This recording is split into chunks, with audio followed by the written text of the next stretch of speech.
Hi, I'm Shannon Cyr, and I am the relationship coach for men. I help men elevate their game in their struggling and disconnected marriages and give them the tools they need to decide if they can stay and make it feel better, or if their answer is to move forward and release the marriage in the best way possible. Today, we're going to talk about forgiveness. And, forgiveness can be a tricky topic, one that many people just really they don't truly understand. There's usually confusion about what forgiveness really is and what it means. That being said, it can really give you much needed relief from the struggles that you're facing in your relationships and create a space for the relationship to change and to grow. Now, does that mean that all you need is forgiveness and your problems are over? It doesn't. Does it mean that if you forgive that your relationship will transform and everything will be okay? Not necessarily. But what it does mean is relief. Relief for you from pain and a way to feel better than you do when you kind of refuse to forgive, when you withhold that. It creates a place for things to change and gives you something different than resentment. Many people, they hear the word forgiveness and they think, oh, that's weak. They think that if they forgive, that they're kind of making whatever happened okay, that they're no longer upset or hurt or angry. That if they forgive, then it'll just happen again.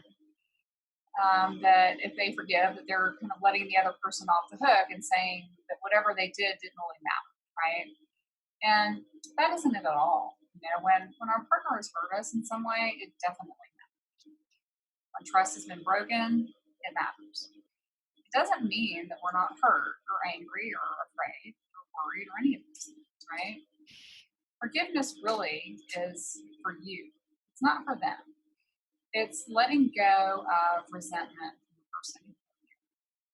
Really, it's an act of love that you do for yourself. It's a way to look at what happened in a different light and allow for something else to take place. You can think of forgiveness like a 20-pound weight you've been carrying around with you everywhere you go. And then you finally decide to put that weight down. You put it down for you, not for the other person. Now, it isn't that easy, of course, and forgiveness is hard work. It's deep work that can be really tough.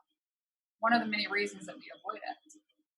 Another reason we avoid it is that we think that if we hold on to that weight or we hold on to that pain and resentment, that the other person is going to suffer, that we're going to teach them a lesson, because we haven't forgiven them, right? But that really isn't how it works. When we hold on to that 20-pound weight, we are the ones that are suffering. We keep ourselves locked in that pain and suffering, kind of like a jail, one that we can let ourselves out of anytime if we choose. And yes, you can choose to hold on to it if you want to, or you can choose to put the weight down and unlock the door for yourself. Now, why, right? Why would I choose to forgive? Why do I even want to know about this? And one reason is freedom. It's really all about freedom for you.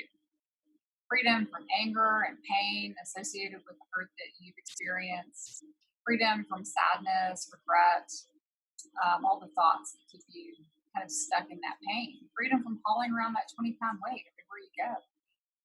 Freedom to choose another option. Another reason is all that negative energy. Now, before you push that aside and say, oh, there's all that woo-woo stuff about energy, let me explain. When you keep all the negative energy going in your mind by holding on to the resentment and having the other person suffer, you're really putting all your focus on that. You're using a lot of your personal energy holding on to that pain, replaying that scenario in your mind, talking to yourself about what happened and how you don't ever want it to happen again. When you do this, you will actually attract more of that same experience into your life. So let's say you have a belief that women are controlling and manipulative. And you've got lots of proof because the last few relationships you've had, the women have tried to control everything that you did. And when you didn't do what they wanted, they tried to manipulate you in some way. So maybe they did this by ignoring you. Maybe they started a fight and then stonewalled you for a few days. Or maybe they decided to withhold affection and sex.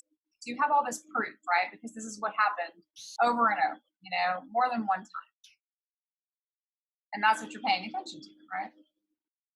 So, what kind of woman do you think you're going to attract when you're constantly thinking about that belief that you have that all women are controlling and manipulating? You're going to attract the kind that will manipulate and control you. So, I have a mentor that I work with that calls this highest energy wins. And it basically means that whatever we give our attention to and create energy around is what we attract into our lives. So, meaning that whatever we focus on the most or give our highest energy to is what we will get more of in our lives. So, if you have the belief that women are controlling and manipulative, and you focus your energy on how you don't want that, and you definitely don't want to be with somebody else that's controlling, and you definitely don't want to be with somebody that's going to manipulate you, you're still focusing your energy on those two things. You're still focusing the energy on being with someone that's controlling and manipulating. So if you're holding on to that resentment and we're not learning forgiveness, you're going to be recreating more of the same. You have to forgive and focus on what you do want and move forward from the hurt of past relationships. It is worth learning to forgive so you can attract something different into your life and not create the same relationship again. Now, maybe you're thinking that you can see why it might be helpful to learn forgiveness, and maybe you see how it can help you in some ways in your relationship. Maybe you're beginning to think that forgiveness can help you move forward, but you're wondering how. How am I supposed to be able to do this? There are many tools to help you do the work of forgiveness. So if you want to learn more about it and how it can help you, how it can help create change in your life and your relationships, I invite you to schedule a complimentary exploratory session with me. Let's see if there's a fit for us to work together and begin your journey to forgiveness and feeling better. I hope you enjoyed this video. If you found it helpful, please subscribe to my channel by clicking the red bell at the top.